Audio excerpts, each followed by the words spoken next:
Բարև ձեզ հարգելի ժողովուրդ, բարև երկիր, բարև ազգ, այսօր լուր ստացվեց, որ Նախիջևանի օդանավակայանին հարվածել է իրանական անօդաչու սարքը, միևնույն ժամանակ ևս մեկ լուր, որ Թուրքիայի կողմից հայտնվել է, որ Թուրքիայի սահմանը հատող իրանական անօդաչուն, թե չգիտեմ, երևի թե անօդաչուն, խոցվել է նատոյական ուժերի կողմից։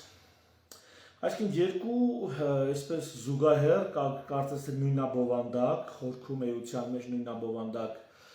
լուր, որը կարծում եմ արժի որ քննարկենք, որովհետև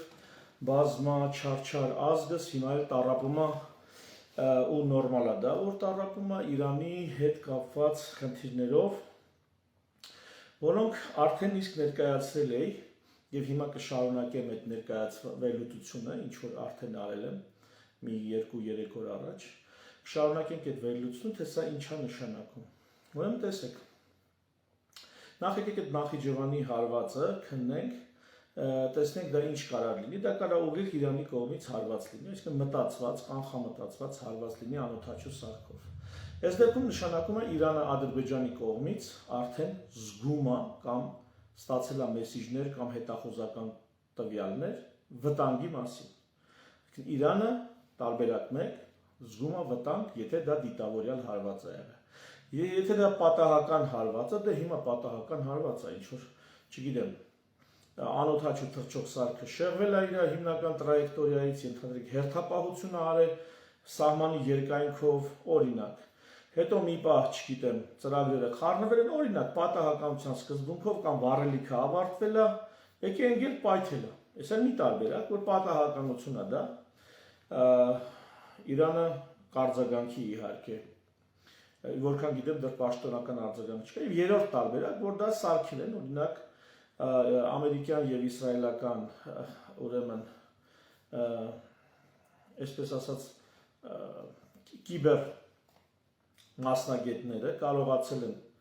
բռնել, պերեխվատ անել, այսպես ասած, այդ անօդաչու սարքը եւ հարվածել Ադրբեջանին, այսինքն ուղղորդված է, բայց արդեն Իրանի հակառակորդների կամ թշնամիների կողմից։ Այս էլ երրորդ տարբերակը, որ հնարավոր է։ Բայց նույնանման այսպես սցենար Թուրքիայի հետ է տեղի ունենում, որ Թուրքիան հայտարարել է, որ խոցել է ուրեմն իր օդային տարածք ներթափանցել ցանկացող սարք, անօդաչու սարք նատոյական միջոցներով։ Մի քանի օր առաջ խոսք էր գնում, թե 2 օր առաջ, որ ամերիկացիները բանակցում են քրդերի հետ Իրաքում, որպեսզի քրդերը միջամտեն այս կոնֆլիկտին արդեն ցամաքից։ Դրանից առաջ էլ լուրեր կային եւ շարունակվում են, որ Իրանը հարվածում է ում կարողանում է տարածաշրջանում, ովքեր Ամերիկայի հետ համագործակցում են, ըստ էության գրեթե բոլորը տարածաշրջանում, Իրանի շրջապատող երկրները, գրեթե բոլորը այս կամ այն չափով Ամերիկայի հետ համագործակցում են։ Եվ Իրանը հարվածում էր այս բոլորին։ Գամ մի հատ այս հարվածներից, նախ ոչ մի խելացի ստրատեգ չի ցանկանա, եթե մեկի հետ պատերազմում է երկրորդ ճակատ բացի։ Ոչ ոք, ոչ մի պատերազմող երկիր, կոնֆլիկտի մեջ գտնվող ոչ մի երկիր չի ցանկանա կամ հրամանատար երկրորդ, ել չեմ ասում երրորդ, չորրորդ ճակատ բացի իր պատերազմում։ Դասական ուրեմն օրինաչափություն եւ ճշմարտությունն է, որ հակառակը մարդիկ փորձում են պատերազմող կոնֆլիկտող կողմերը փորձում են իրենց հակառակորդին զրկել դաշնակիցներից։ Այսինքն ոչ թե մի բան էլ հրահրում են, որ իրենց հակառակորդը ել ավելի շատ դաշնակիցներ ձեռք բերի, այլ հակառակը փորձում են դաշնակիցներից զրկել, փորձում են պոտենցիալ հակառակորդներին դարձնել գոնե նեյտրալ կողմ։ Բայց Իրանի պահվածքի մեջ մենք տեսնում ենք ճիշտ հակառակ ուղղվածությունը, նա հնարավորինս հրահրում է, որ այն ովքեր կարային նեյտրալ դիրք ընդունեին, մի բան էլ դառնան կոնֆլիկտի կողմ։ Կամ նրանք, ովքեր կարային Ամերիկային որոշակի զուսպ դիստանցիայի վրա հարաբերվեին, դառնան Ամերիկայի համար դաշնակից։ Այսինքն երկրորդ, երրորդ, չորրորդ ճակատն է, ոնց որ ասած, ուզում բացի։ Հետևաբար սա ռազմավարական, ստրատեգիական տեսանկյունից կարծես թե հիմարություն է։ Ես սա մեկնաբանում եի հետևյալ կերպ, որ Իրանը գիտի, որ նրանք չեն համախմբվելու, ինքը գիտի, որ Ամերիկան որոշակի դոզավորված հարվածներ է հասցնելու, այս ամբողջ պլանի մեջ կա դոզա, դեղաչափ, այսպես հարվածի դոզա, չափ, բաժին։ Եվ ամերիկացիները դոզան չեն անցնի, իրանք էլ փորձում են իրենց դեմքը փրկել, yani թե մենք մեզնից մի բան կարող ենք ներկայացնենք, չեն կարողանում իրենց պաշտպանության նախարարին կամ երկրի առաջնորդներին զինվորական հրամանատարության չեն կարող պաշտպանեն, բայց արի ուտես յանի այնքան կարողանում ենք, որ կարող ենք այս ինչ տեղը չգիտեմ, ինչ որ մի հատ հակաօդային պաշտպանության կայան ամերիկյան խոցել կամ չգիտեմ ամերիկյան դեսպանատուն են կարող խոցել։ Դա իրանց ոնց որ ներքին սպառման, ներքին իրենց ժողովրդին այսպես ինֆորմացիոն աջակցություն տալու համար է։ Իմ պատկերացմամբ դա այդպես է, որտեղ ասում ոչ մի ստրատեգիական, ոչ մի լուրջ գործ դա չի անում, եթե դու իրոք պատրաստվում ես իրական դիմադրության։ Բայց հիմա եկեք տեսնենք ինչ է այս հարվածի ոնց կարելի է մեկնաբանել։ Այնինչ ես ասում եմ բացարձակ ճշմարտություն չէ, բայց սա տարբերակ է, որը կարող քննարկենք։ Եվ ընդհանրապես դուք ծանոթացեք իմ ուղեղը ոնց է աշխատում, միգուցե այդտեղից ինչ որ պիտանի բան ձեզ պետք է։ Եվ մեկնաբանություններում ես կտեսնեմ ձեր ուղեղը ոնց է աշխատում։ Ուրեմն ես կարծում եմ, որ արդեն ներկայացրել եմ առաջի ֆազան, որը լավ կլիներ, որ այդ առաջի ֆազայով էլ ավարտվեր, ամերիկացիների հույսը նա էր, որ Իրանում տեղի կունենա որոշակի խելքի գալու գործընթաց, որ պետք է այնուամենայնիվ լինի իշխանափոխություն։ Կարծում եմ, որ առաջի քայլը դա է, որ Իրանում պետք է լինի իշխանափոխություն, որ կվերանայեն Իրանի էլիտաները իրենց մոտեցումները եւ նրանք ովքեր խանգարում էին, ամենաշատն էին խանգարում, որպեսզի Իրանում տեղի ունենա սերնդափոխություն, թարմացում, վերաարժևորում, բոլոր նրանք ովքեր ուրեմն սրան խանգարում էին, փաստացի Ամերիկան եւ Իսրայելը նրանց վերացրել է։ Եվ բոլոր նրանք ովքեր դեռ կան ու խանգարում են, նրանց էլ, եթե այսպես շարունակվի, վերացնելու է։ Այսինքն ուզած-չուզած իրանական էլիտաները գնալու էին նրան, որ այընկեր այդ արմատական պահպանողական կուրսից պետք է փոխվել դեպի ավելի առաջադեմ եւ ավելի պրագմատիկ կուրս։ Ինչի որտեղ աշխարհը առաջագնում, Իրանը հետա մնում։ Եվ ատոմային զենք իրան չի փրկի։ Այսօր արդեն դա կարելի է արձանագրել։ Ինչու՞։ Որովհետեւ օրինակ, ինչ ասեմ, Ռուսաստանը ունի ատոմային զենք։ Ռուսաստանը տեխնոլոգիապես հետա մնում։ Ռուսաստանը աշխարհի հզորների շրջանում դարել է հետամնաց երկիր, փաստ է արդեն դա։ Ցավալի չի դա փաստ է։ Եվ ատոմային էլ ունի։ Եվ Ուկրաինայում խնդրեմ տեսեք ինչքան պատերազմի երկարում է։ Իհարկե դրանից ուկրաինացիները որպես այդպեսին չեն շահում, բայց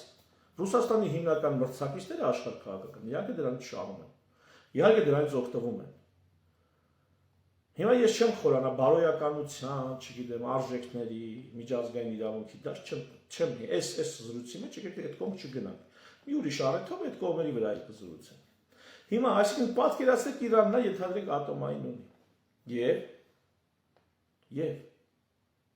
Ռուսաստանը որ ունի խերի մեջ կորել է։ Այնպես որ նույնիսկ եթե ընդհանուր առմամբ երկիրը հետ է մնում, մի առանձին ոլորտում առաջընթացը դա չի կարա այսպես մեծ իրականություն փոխի։ Եվ առաջի ֆազան դրա համար է Իրանին երաշխավորելով, որ քո ամբողջականությունը չի տրովի, ես այդպես եմ կարծում, ամերիկյան եւ իսրայելական ուժերը, իհարկե Իսրայելը այնտեղ մի քիչ ավելի շատ իր մանր շահերն է փորձում տարածաշրջանային առաջ գցի, բայց համենայն դեպս Ամերիկան ասում են ընկեր խելքի եկեք, փոխվեք, եկեք խոսանք։ Չինաստանից հնարավորինս դիստանցիա պահի, մեր հետ էլ սկսի խոսալ, քո նավթն է, գազն է, ինչն է այմատ կառնենք, ինչ ես ուզում։ Մեծ ամերիկա-չինական խաղին կամ մրցակցությանը այս եթերում կաշխատեմ չանդրադառնալ,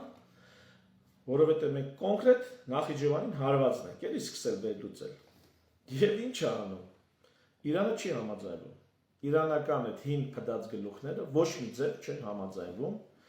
իշխանափոխությամբ երկրի տարածքային ամբողջականության պահպանմամբ գնալ վերանայման չեն համաձայնում Ամերիկան իր շահերի համար է անում այլ Չինաստանի հետ մրցակցության կոնտեքստում է սա անում էներգակիրների շուկայում ընդհանրապես ազդեցություն ունենալու համար իր հաշվարկները առաջ տանելու համար անում դա հասկանալի է Բայց Իրանն էլ այս ամեն ինչի մեջ կարա իր օգուտները, իր շահերն ունենա, իր առաջընթացը ապահով, իր ժողովրդի շունչը բացի, այսպես ասած։ ոչ թե հազարներով գնդակահարի փողոցներում։ Ինչի համար, որովհետև մարդիկ ոտքի էին կանգնել։ Դե տես չի լինում, այդտենց երկար չես ձգի։ Ցավոք սրտի տենց երկար չես ձգի, այլ կամ բարեբախտաբար տենց երկար չես ձգի։ Չես կարող։ Հետո ասենք բանը աղջիկների դպրոցում խոսում են, որ իսրայելական հարվածից, եթե չեմ սխալվում, երեխեք են մահացել, դպրոցականներ եւ այլ եւ այլ։ Ինչը ողբերգական է, ինչը քննադատելի է, բայց մի նկարել տեսա եւ եթե չեմ սխալվում, դա ֆեյք չէ, որ Իրանի բարձրաստիճան պաշտոնյան մամլո ասում լույս տալի դպրոցի շենքում։ Այսինքն Իսրայելը չի կանգնում են բանի առաջ, որ եթե մի պաշտոնյայի որոշել է վերացնել, ու նա նույնիսկ դպրոցում է գտնում, նա այդ պաշտոնյային վերացնելու է դպրոցում։ Արդյունքում իհարկե դա հակամարտկային է, իհարկե դա նույնիսկ ռազմական հանցագործություն է։ Այն ինչ անում են դպրոցում, բայց դա ռազմական հանցագործություն է։ Բայց այս հանցագործության մեջ կարծես թե հանցակից է նաև նա, ով իր երեխեքի հետևում պաշտպանվում է, ով իր երեխեքին էս դեմը շարել է, որ իրան վերացնեն, մեծ աղմուկ բարձրանա։ Ու դա նույն ուժն է, որը կրկնում եմ, հազարավոր մարդկանց սեփական քաղաքացիների գնդակահարում է սեփական երկրի փողոցներում։ Այդ նույն ուժն է, ուրիշ մարդիկ չէ։ Լավ կլինի, որ այս ուժը վերանայի կամ չգիտեմ, էլիտաների մեջ ի հայտ գան ավելի թարմ եւ ավելի սեփական քաղաքացիների նկատմամբ ավելի նվիրված կարմիր գծեր ճանաչող ուժեր, բայց ինչ որ է։ Առաջի փուլով ամերիկացիները կարծում եմ սա առաջարկել են։ Վերանայեք ձեր տարածքային ամբողջականությունը մենք երաշխավորում ենք։ Չեն ուզում ամերիկացիները եւ Իսրայելը, եւ ավելի շատ ամերիկացիները, որտեղ մտածում են, որ այստեղ ամերիկանը ռազմավարությունը մեծ, Իսրայելի մասնակցությունը ավելի շատ տակտիկական նշանակություն ունի, կարծում են։ Թե չի բացառում մարդիկ լինեն, որ ասեն, չէ, ստրատեգիան գծում է բան Իսրայելը։ Ինչ որ է։ Այս ուժերը Իրանին հիմա ասում են, լսի ինգեր, կկտրտենք երկիրդ։ Կտոր կանենք, ընդից քրդերը մի բան կփոքեն, ընդից Թուրքիան կխառնվի, ընդից էլ Ադրբեջանը կխառնվի։ Եվ սա լսելով արդեն Ադրբեջանին Թուրքիայի նկատմամբ Իրանը ատամ է ցույց տալիս։ Իդեպ ովքեր տեղյակ չեն, ասեն, ատամ ցույց տալը իշխանների դեպքում կամ գայլերի դեպքում դա այնքան էլ լավ նշան չի, որտեվ իսկական գործ անող շունը կամ գայլը անում է։ Ատամ ցույց տալը դա վախացնելու, զգուշացնելու նշան է։ Այդքան էլ լավ նշան չի։ Մի քիչ վախի նշան է։ Վերջ ատամ է ցույց տալի Իրանը, Ադրբեջանին եւ Թուրքիային։ Եվ ինչ ալնելու։ Անցնում են հաջորդ ֆազա, սպառնում են, որ կկտրտեն երկիրը։ Իհարկե դա ձեռ չի տալի այդ թվում խոշոր աշխարհաքաղաքական կենտրոններին, որ Իրանը քայքայվի։ Բայց արդեն իսկ այդ սպառնալիքը Իրանի առաջ դնում են։ Մեսիջը, ուղերձը, ուղարկվածը կմասնատենք ձեր երկիրը, եթե չհամաձայնվեք վերանայել ինքներդ ձեզ։ Եվ եթե մեր շահերը թույլ չտաք, որ մենք ձեզ հետ համագործակցությամբ, առևտրով մեր շահերը առաջ տանենք այդ թվում ձեր երկրում։ Սա արդարության մասին չի, սա միջազգային իրավունքի մասին չի։ Սա պրագմատիկ, միջ պետական, ջունգլիական հարաբերությունների մասին։ Ովքեր ցավում են, որ կյանքը այսպես է, ես էլ ցավում եմ, որ դուք դպրոցում կենսաբանություն չեք սովորել։ Ես էլ դրա համար եմ ցավում։ Նրանից հետո էլ սոցիոլոգիա եւ հոգեբանություն չեք սովորել։ Նրանից հետո էլ իրավունքի ծագումը չեք սովորել։ Ընդհանրապես։ Ես էլ ցավում եմ, որ դուք ադար անկիրթ եք, որովհետև ռեժիմներ կան, տարբեր ռեժիմներ, ամեն ռեժիմում որոշակի օրինաչափություններ են գործում։ Ռեժիմներ կան մաքուր կենսաբանական, ռեժիմներ կան մաքուր ներընտանեկան, բացարձակ նվիրվածություն, անշահախնդիր, անձնազոհություն, սենց ռեժիմներ կան կյանքում, բայց կախված է դա որտեղ է։ Արդարություն եւ այլն, այս ամեն ինչը ներքին միջավայրերում, արտաքին հարաբերություններում փորձում են մանևրել։ Լավ, ես էլ մի օր առանձին կխոսանք։ Եվ հիմա այդ սպառնալիքն է Իրանի առաջ։ Ասում են կտրտենք ձեր երկիրը։ Եվ պահպանողական արմատականները կարծես թե ասում են մենք չենք հանձնվի։ Այստեղ տեղին է հիշել, ինչպես օրինակ Ղարաբաղը Ադրբեջանին կտանք, ենթադրենք իշխանափոխություն թույլ չենք տա, լուրջ իշխանափոխություն։ Քաղաքական բևեռների հետ կապված բանակցություններ։ Հայաստանը մեջտեղից կկդրենք, բայց ճիշտը չենք ասի։ Առողջ ուժեր չենք թողնի գան քաղաքականություն։ Հայաստանը Թուրքիայի, Ադրբեջանի մեջ կկիսենք, բայց թույլ չենք տա, որ բացի օլիգարխներից, նախկին նախագահներից, մեկ էլ իրանցից ներկաներից, ինչ որ մեկը դաշտում հայտնվի եւ ուրիշ ուղղությամբ տանի երկիրը։ Երկրին պիտանի, ժողովրդին, ազգին պիտանի ուղղությամբ տանի։ Այսինքն սա, երբ որ պաշտոնը, դիրքը, ստատուսը, իշխանությունը սերտաճում է իշխանավորների քամակին, տասնամյակների անփոփոխ իշխանավարման արդյունքում, սենց բաներ է լինում։ Երկիրը տուրը կտան, բայց իրենց սեփական ժողովրդի միջից ծնվող այլ էլիտաների չեն տա։ Դա մենք տեսել ենք Ղարաբաղյան 96 թվականից մենք դա տեսել ենք։ 1996 թվականից մենք դա տեսել ենք։ Ու այդպես շարունակաբար մինչև այսօր։ Այսօր էլ ընտրությունները ում միջև է։ Էլի նոր ելույթ թևով ներկայացող նախկինների կամ հին կապերով այսպես վերակենդանացող նախկինների եւ դրանցից ոչ ավելի լավը ներկաների։ Կամ լավ, մի խազ ավելի լավը երևի թե։ Այն մյուսներ կասի հակառակ։ Էլի զորբաների միջև ոչ իրավունք, ոչ օրենք, ոչ երկրի, ժողովրդի, ազգի շահ, ոչ բարձր գաղափարներ, ոչ ֆունդամենտալ փոփոխությունների մասին լուծումներ, ոչ մի բան։ Ջիշովի պոպուլիզմով ներծծված քանի խոսք եկել է ասեմ։ Ժողովուրդ լուրջ քաղաքագիտությունը, լուրջ քաղաքականությունը ջանքեր է պահանջում նախ խելքդ հարստացնելու, ուղեղով հարստանալու ջանքեր է պահանջում։ Պիտի ասենք հաճույքներից, հոգնած ժամանակ քեզ տրամադրես, հաճույքներից զրկես, ընտանիքի հետ անցկացրած ժամանակից կրճատես ու էականորեն կրճատես, կարդաս, ուսումնասիրես, դասախոսություններ լսես, հաշվարկես, արհեստական բանականության հետ երկար քննարկում անես, որտեղ դա էլ ահագին բան է սովորացնում։ Քննարկում անես ոչ թե իր կարծիքով, այլ օրինակ հղումներ պահանջելով, միշտ հղումներ պահանջելով։ Երբ որ արհեստական բանականությունը մի բան ասում, ասես հղումը տուր։ Դա որ գիտնականի, որ քաղաքագետի, որ, չգիտեմ, պետական գործչի ասածն է, որ միջազգային փաստաթղթից է, որ այսպես հայեցակարգային քաղաքագիտական կամ սոցիոլոգիական աշխատությունից է։ Եթե այսպես մանրամասն, սա ժամանակ, էներգիա, չարչարանք է, բայց մեր ժողովուրդը հələ ոչինչ, էլիտաները այս ամեն ինչի մասին չեն ուզում հոգ տանեն, չեն ուզում, այլ իրանք ջանին նեղություն տան։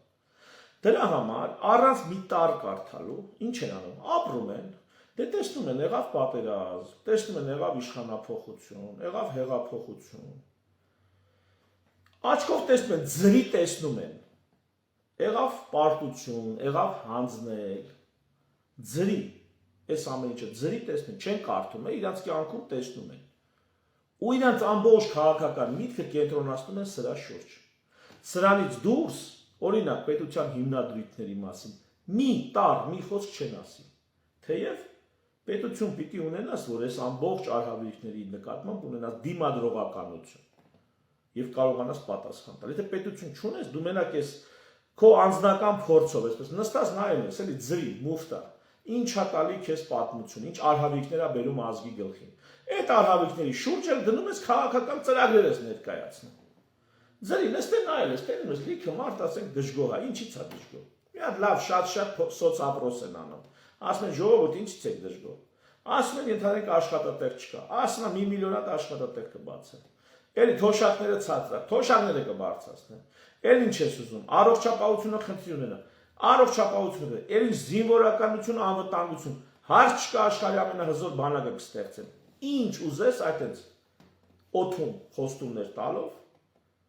բոլորը, ես մի հոգու չեմ ակնարկում։ բոլորն անխտիր, բացի դեմ եմ բոլորին մեր ընկերների շարժումը, բացի դեմ եմ բոլորին կամ բոլորին դեմ եմ շարժումից, անխտիր բոլորը, եթե մեկը կլինի կասի հայ, կասա կոնկրետ ես ինչ չեպե եմ արել, ցանկացած քաղաքական ուժից, ես կոնկրետ ձեզ, քեզ, հարգելի գործընկեր կամ հայրենակից, ես կոնկրետ կասեմ դու ինչ չեպե ես արել, անգամ եթե դու սուրբ ես ճանաչված ժողովրդի կողմից կամ քո համակիրների կողմից հարգարժան մարդ ես, ինձ հայտ ուղարկի հրապարակային, ասա հայտ ես ինչ եմ արել, ես կասեմ թե դու ինչ ես արել, որ այդ բոլորի շարքում ոչնչով չես տարբերվում, Նիկոլից ոչ լավն ես, ոչ Տաշիրից ես լավը, Սամվել Կարապետյանից ես լավը ներողությունը Տաշիրը ասելու համար, ոչ Ծառուկյանից ես լավը, ոչ Թաթոյանից ես լավը, ոչ Քոչայանից ես լավը, ելով ասեմ, ոչ Բևերից ես լավը, ում ասեմ, նույնն եք, տարբեր գույների, բայց նույն սկուտեղի մեջ դասավորված, բոլորդ էլ նույնն եք, սեփական փորձով, ինչ տեսել եք առանց ձեզ նեղություն տալու, դրա վրա էլ ձևավորել եք ձեր քաղաքական ծրագրերն ու գաղափարը, որը մի 80%-ով պոպուլիզմ է, մի 10%-ով էքստրեմիզմ, այն մնացած 10%-ն էլ փողի ակնարկա, երբ որ օրը կգա, այն 10%-անոց փողի ակնարկը, շահի ակնարկը կդառնա 60%, 70%, 30%-ը կբաշխվի պոպուլիզմի և էքստրեմիզմի և չգիտեմ ինչի միջև։ Էս են մեր էլիտաները, սրանից բեժ բեթար են Իրանի էլիտաները, սրանից երևի 10 պատիկ ավելի բեթար են Իրանի էլիտաները, ուստեղի այս տեսակ էլիտաները հիմա կոմենտներում նայեք, ընդեղի էլիտաներին բալետ են անում, պաջեշկա են անում, աջակցություն են ցույց տալիս, մեր հարևան Իրանը վարի է գնում ժողովուրդ ջան, մեր հարևան Իրանը իր այդ 80 միլիոն ժողովրդով, մեծ մասը երիտասարդություն, բացառիկ կրթական համակարգով, փայլուն դեմքերով ու տաղանդով, անսպառ ռեսուրսներով մեր հարևան Իրանը վարի է գնում։ Դա ինձ համար ցավ է։ Ու ես փոխանակ պոլիտ կոռեկտության շրջանակներում ասեմ, այո, ես էլ ձեզ հետ եմ, մենք բոլորս Իրան ենք, չէ, քննությունից կտրվել եք, հարգելի Իրանի իշխանություններ, սա այն դեպքում, եթե դեսպանատունը մանիտորինգ կանի, դուք կտրվել եք երրորդ լիկվիդից, կամ էսա երրորդ լիկվիդը գնում է, ու դուք կտրվում եք,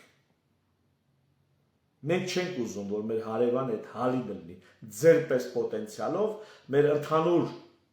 հարևանության, պատմության բոլոր կողմերը հաշվի առնելով, մենք չենք ուզում, որ ես չեմ ուզում տես լինեմ, բենքի անիշ չասեմ, ես չեմ ուզում, որ տես լինի, ես չեմ ուզում դուք մի քանի հազար մարդ գնդակահարես փողոցում, գացես թե ասես ամերիկացիները երեխեքին դպրոցում տրակցրել են։ Ես ուզում եմ դու այդ ոճիրը գործած Իսրայելա թե Ամերիկանը այդ հարվածի համար երեսատեղ ունենաց խոսալու, բայց դուք երեսատեղ չունեք։ Եվ այդպես է լինում բոլոր այն ռեժիմների հետ, ում հետույքը սերտաճել է պաշտոնին, աթոռին, գահին, բոլորի հետ։ Արևմուտքը, որ եկել է դեմոկրատիային, իսկ ավելի ճիշտ է ասել ռեսպուբլիկանիզմին, այ որ եկել է դեմոկրատիային, դա արդյունավետության խնդիր է եղել, դա միայն արժե համակարգի խնդիր չի եղել, դա նախ եղել է արդյունավետության խնդիր, տեսել են, որ այտենց ապրողները հաղթում են ոչ այտենց ապրողներին, իրանք ուղղակի տեսել, այտենց ապրողների տնտեսությունը, տնտեսական մրցավազքում հաղթում է այտենց չապրողների տնտեսությանը, այտենց ապրողների գիտությունն ու տեխնոլոգիաները հաղթում են այտենց չապրողների գիտությանն ու տեխնոլոգիաներին։ Այդ դեմոկրատիա ասածը, ելի եմ ասում, որ ինքան էլ իմ սրտով չի ձևակերպումը դեմոկրատիա, ռեսպուբլիկանիզմի տրամաբանությունը, ընտրովի իշխանություններ, փոփոխվող իշխանություններ, իշխանության սահմանափակումով աշխատող իշխանություններ, իշխանության բաշխմամբ երկրով մեկ վերից վար եւ ամեն մակարդակում էլ հիերարխիկ հետերարխիկ թևերի միջև բաշխված իշխանական եւ կառավարման համակարգը կրում է ոչ այդպես ապրող համակարգին։ Չինաստանի համար առանձին զեկույց կներկայացնեմ, եթե կուզեք այդպես ասեմ, որտեղ չինական մոդելը աշխարհում ես պահին ապագային պատրաստվող, ապագայի ամեն ինչին պատրաստվող, ճգնաժամերին պատրաստվող 3 խոշոր մոդելներից մեկն է։ Եվ Չինաստանի տարբերակը այլ է։ Այսինքն դեմոկրատիային, որ եկել են, Չինաստանն էլ վերջ առաջ բացեց տնտեսությունը, ազատականացրեց տնտեսությունը, սկսեց ամբողջ աշխարհի հետ առևտուր անել, այդ թվում Իրանի հետ, հարավամերիկյան երկրների հետ։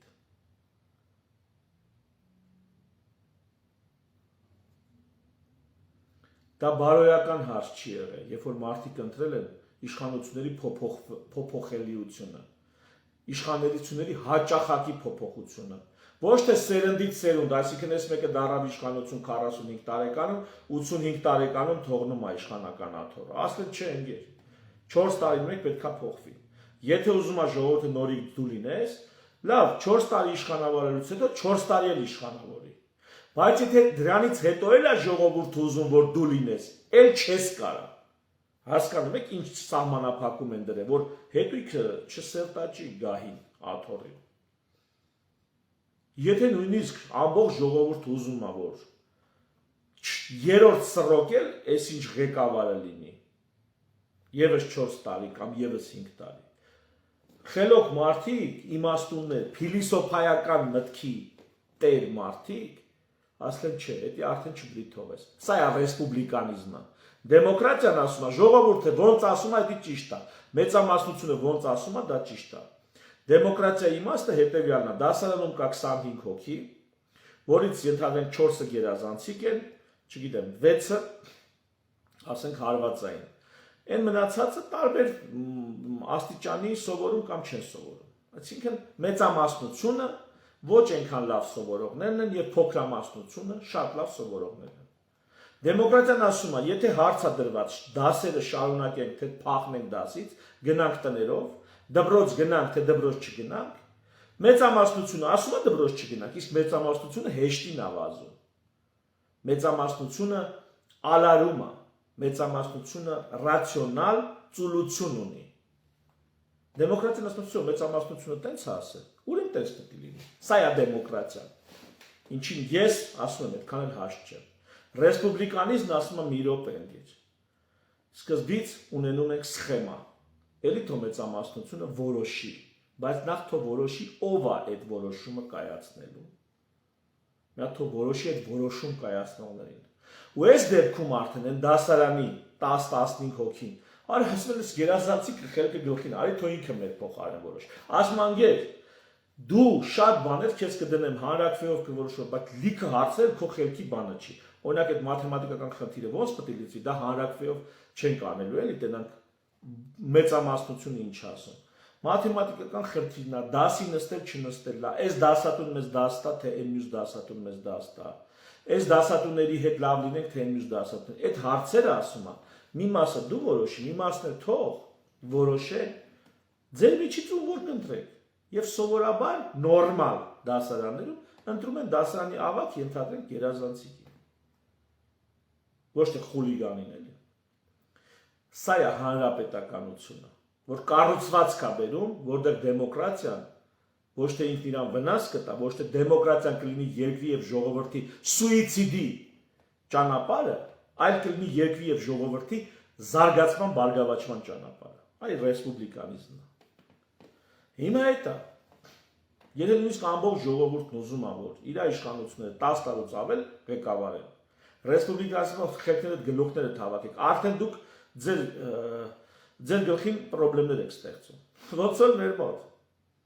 Հիմա առաջիկա ընտրություններին 8 տարի իշխանավորել է Նիկոլ Փաշինյանը, ասում է 5 տարի էլ տվեք։ Դուք գիտեք ժողովուրդ ջան, ես կփորձեմ ամենայնպես ինչքան հնարավոր ձեզ տեղեկացնել, քարոզել, բացատրել, որ Իրանի այս վիճակը,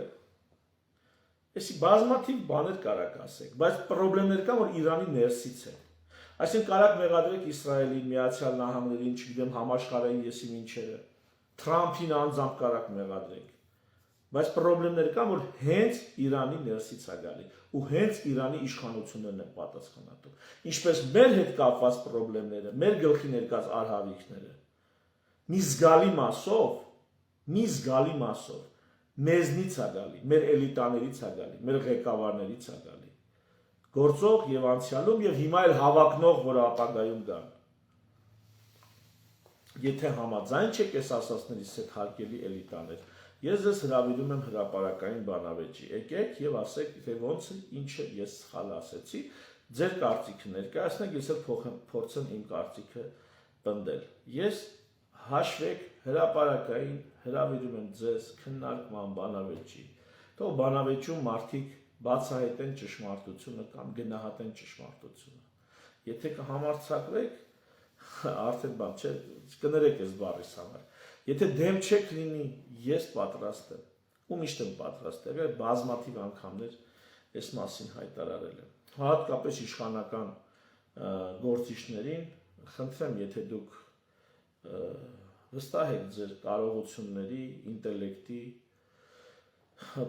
եթե վստահ եք, որ դիմացդ ոչ թե սովորական լրագրող է կամ Պետրոսն է հմեկի ու տենց նեղելուց շատ դոզավորված է նեղում, եթե այլ մարդու դիմաց կարող եք հանդես գալ, խնդրեմ, այդ մեկը ես եմ այդ այլ մարդը։